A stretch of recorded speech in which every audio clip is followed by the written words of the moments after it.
Hello student, welcome to Diwakar online classes. आज आपको जो टॉपिक पढ़ना है उसका नाम है दैनिक जीवन में पीएच का महत्व। प्रति अम्ल या एंटासिड क्या होती है। इसके पहले वाले क्लास में आपने पढ़ चुका है कि पीएच स्केल क्या होती है, पीएच का मान कैसे निकालते हैं। तो देखिए, दैनिक जीवन में पीएच का महत्व पढ़ने से पहले आपको हमने बता दिया था कि जो पीएच का मान है, अगर 7 है तो वह उदासीन है, 7 से कम है तो वह अम्लीय है, 7 से ज़्यादा है तो वह क्षारीय है। तो उसको आपको हम दिखा देते हैं। देखिए, आपको हमने बता दिया था कि पीएच का मान अगर 7 के बराबर है तो वह उदासीन विलयन कहलाएगा। पीएच का मान अगर 7 से कम है तो वह अम्लीय विलयन कहलाएगा, और पीएच का मान 7 से ज़्यादा है तो वह क्षारीय विलयन कहलाएगा। अब देखिए, यह क्यों बता रहा हूँ, क्योंकि इसी पर डिपेंड होती है हमारी दैनिक जीवन की लाइफ। मतलब हमारा जो जीवन है वह पीएच मान पर बहुत ज़्यादा निर्भर करता है। अभी आप इसको समझेंगे। तो सबसे पहले आप देखेंगे कि जो पौधे होते हैं, जीव होते हैं, वह पीएच मान के परिवर्तित होने से कैसे प्रभावित हो जाते हैं। तो प्रभावित कैसे होते हैं, इफेक्टेड कैसे होते हैं, आप इसको देख लीजिए। देखिए, दैनिक जीवन में पीएच का महत्व। पहला पॉइंट है इसमें कि क्या पौधे और पशु पीएच के प्रति संवेदनशील होते हैं। आपका जवाब होगा हाँ, पौधे और प्राणी पीएच के प्रति संवेदनशील होते हैं। सजीव प्राणी जो होते हैं, अब संवेदनशील क्यों होते हैं, क्योंकि जो सजीव प्राणी हैं, जैसे सजीव प्राणी में क्या होते हैं, जैसे पेड़ हो गए, पौधे हो गए, जीव हो गए, ये सब हम हो गए, इंसान हो गया, ये सब लोग क्या हैं, सजीव हैं। सजीव की पहचान ही होती है कि जो वृद्धि करता है, सांस लेता है, गति करता है, वह सजीव कहलाता है। तो देखिए, जो पौधे होते हैं, प्राणी होते हैं, या जो क्या होता है, इनकी जो पीएच की परास होती है, मतलब ये किस पीएच में बहुत अच्छा से जीवित रहते हैं, वह होती है 7 से लेकर 7.8 तक। मतलब 7 से 7.8 जो पीएच का मान होता है, उस पर ही लोग बहुत अच्छे से जीवित रहते हैं। आप सोचेंगे अच्छे से जीवित रहने का मतलब क्या है। कहने का मतलब ये हुआ कि यह जब पीएच का मान बहुत ही न ज़्यादा क्षारीय न ज़्यादा अम्लीय रहता है, तो उस समय लोग क्या होते हैं, बैलेंस किया जाता है। तो जैसे देखिए, जब वर्षा का जल होता है, उसमें जब वायु जो होती हैं, जहरीली गैसें होती हैं, उनका मिश्रण मिल जाता है, तो उनका पीएच का मान जो होता है वह 5.6 से कम हो जाता है।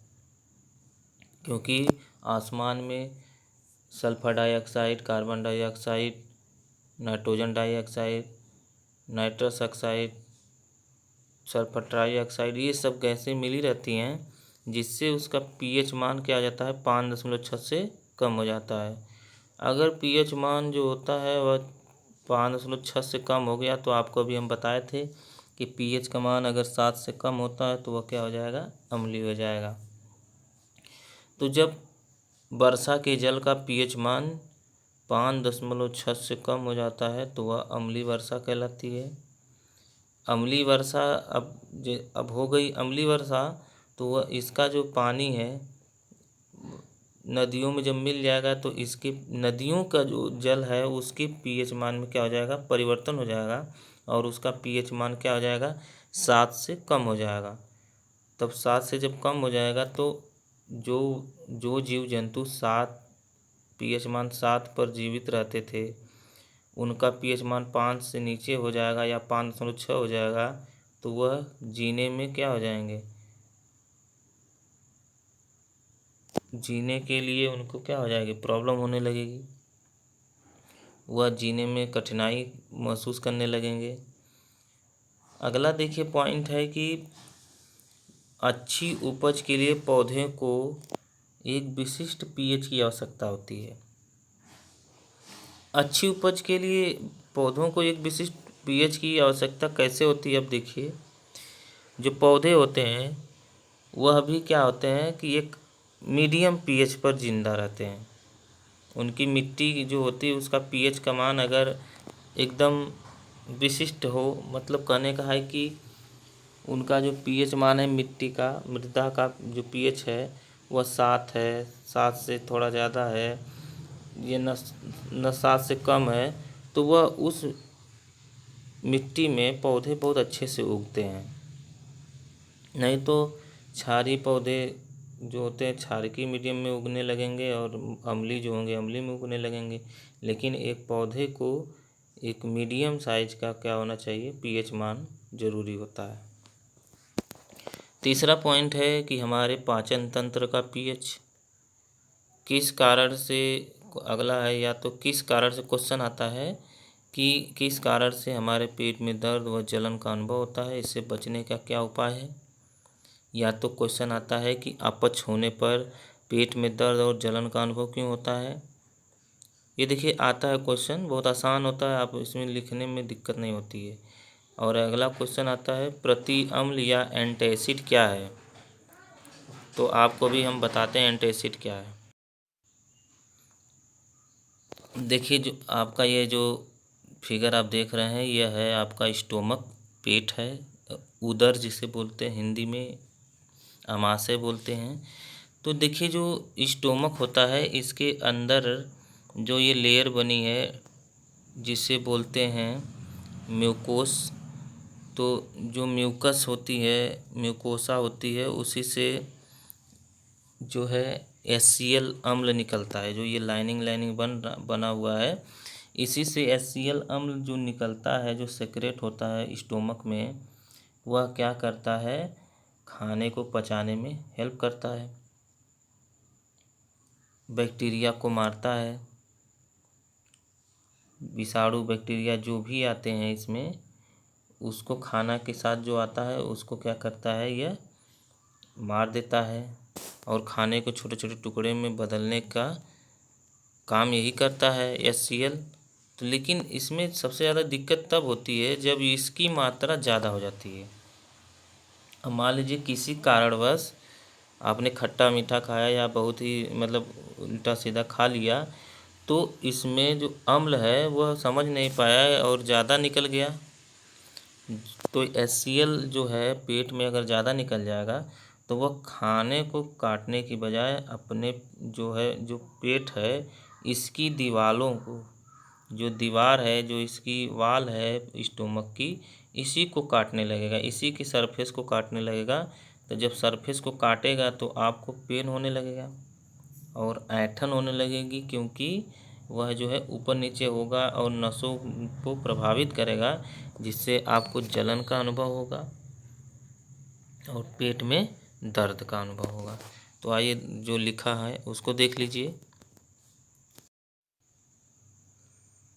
देखिए, हमारा जो अमाशय है, जिसे हम क्या बोलते हैं? स्टोमक बोलते हैं या उदर बोलते हैं, यह HCl अम्ल का उत्पादन करता है। यह उदर को हानि जो है नहीं पहुंचाता है। यह किसके लिए होता है? खाने को पचाने के लिए। तो उदर को हानि पहुंचाए के बिना यह क्या करता है? भोजन के पाचन में सहायक होता है। लेकिन जब अपच की स्थिति होती है तो अमाशय क्या करता है? अत्यधिक मात्रा में अम्ल उत्पन्न करता है। तो अत्यधिक मात्रा में जब अम्ल उत्पन्न करता है, इसी के कारण अमाशय में दर्द और जलन का अनुभव होता है। इस दर्द से छुटकारा कैसे पाएंगे तब? अभी आपने क्वेश्चन पढ़ा था कि किस कारण से हमारे पेट में दर्द व जलन का अनुभव होता है, इससे बचने का उपाय क्या है।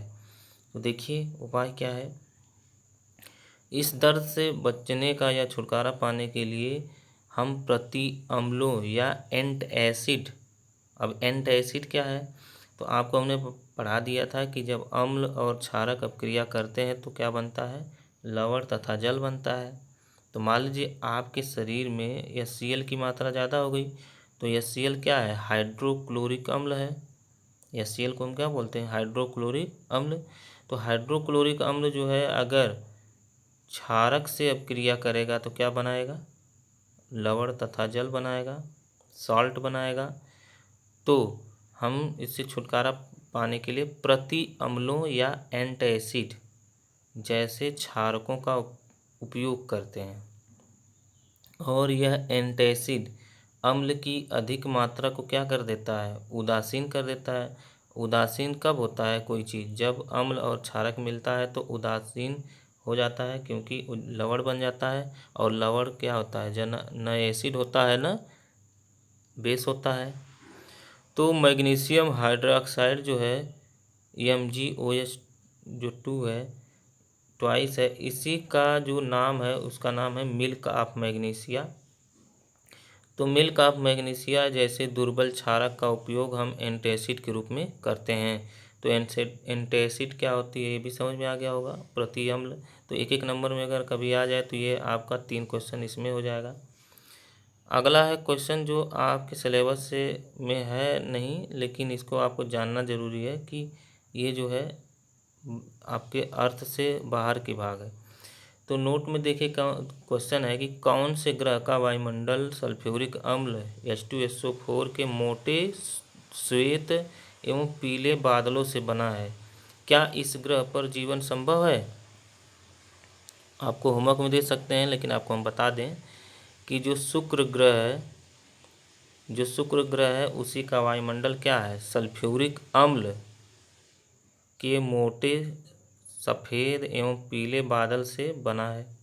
अब सोचिए कि किसी ग्रह का वायुमंडल जब सल्फ्यूरिक अम्ल से बना होगा तो समझिए कि अगर वहाँ बारिश होगी, हवा चलेगी, तो उसमें एसिड की मात्रा रहेगी। क्या वहाँ पे जीवन संभव हो जाएगा?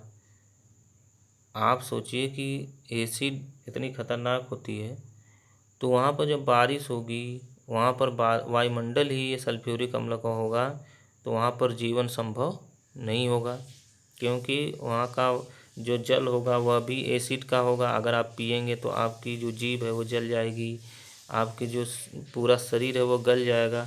तो आप पानी तो नहीं पी सकते। आप जो है वहाँ पर सांस लेने में दिक्कत होगी, क्योंकि आप जब नमी में ऑक्सीजन रहेगी नहीं, आप सल्फ्यूरिक अम्ल लेंगे। और जो बादल होगा उससे बरसात जो होगी वह कौन सी वर्षा होगी? अम्लीय वर्षा होगी। तो जब अम्लीय वर्षा होगी तो वहाँ पर कोई जीव नहीं रह पाएंगे, तो छोटे मोटे जीव नहीं होंगे। और वहाँ पर जो पौधे हैं उनका जो pH मान है अगर मिट्टी का वह 7 से क्या होगा? कम हो जाएगा, तो वह भी मर जाएंगे। तो न पौधे रहेंगे तो आप खाने के लिए अनाज कहाँ से पाएंगे? और पानी पीने के लिए आपको मिलेगा नहीं, क्योंकि एसिड रहेगा, पानी में भी एसिड रहेगा। जीव नहीं रहेंगे तो आप न कोई मांसाहारी भोजन पाएंगे, न शाकाहारी भोजन पाएंगे। और आप कभी बाहर बरसात हो गई तो आप निकल गए, आप ही जल जाएंगे, आपका शरीर एकदम काला हो जाएगा एसिड से जल के। तो कहने का मतलब है कि ऐसे ग्रह पर जीवन संभव नहीं होगा जहाँ का वायुमंडल ही क्या है? सल्फ्यूरिक अम्ल से बना हो। तो उम्मीद करता हूँ आपको यह जो है मेरा क्लास समझ में आया होगा। अगर आपको समझ में आया हो तो लाइक कर दिया करें और मेरा चैनल सब्सक्राइब कर लें। वीडियो देखने के लिए धन्यवाद।